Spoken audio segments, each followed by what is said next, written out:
Welcome back. In today's video, we're asked to configure the normal topology which we have here of a inverting amplifier, and we're asked to place a third resistor R3 between the minus terminal and ground and find the gain of that result. Then we're asked to move R3 between the positive terminal and ground and find the gain of that result. So the first one is we add a third resistor between V minus and ground and we find the gain. We can do this by first looking at the given instructions that we're going to think about ideal op-amp approximation, which by virtual short, the voltage at the plus terminal can be assigned to the V minus terminal. In this case, V plus is set to ground, which is 0 volts. We then can use node method to find the voltage at V minus, which ultimately will be set to 0, and then we find the gain by taking V out divided by V in.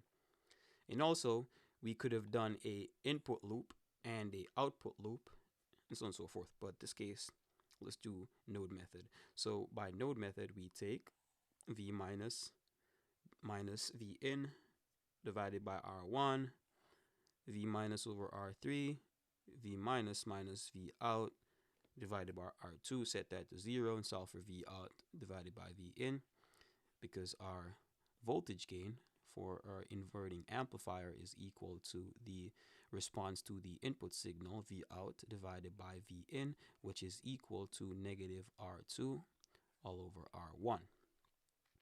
So let's see if the gain for the normal topology of the inverting amplifier is equal to the topology with a third resistor. So we say V minus minus V in KCL divided by R1 plus V minus divided by R3 plus V minus minus V out divided by R2 is equal to 0. So the voltage at V minus is 0. So goes to 0, goes to 0, goes to 0. We then end up with V in over R1 plus minus V out divided by R2 equals 0. Move V out over R2 to the right, solve for that. We get V out divided by V in is equal to R2 divided by R1, which is ultimately equal to the gain of the inverting amplifier. So what happened is that adding a third resistor between the V minus terminal and ground will not change the voltage gain of the amplifier. This is because the current through that resistor is 0, and thus there's no voltage across that resistor.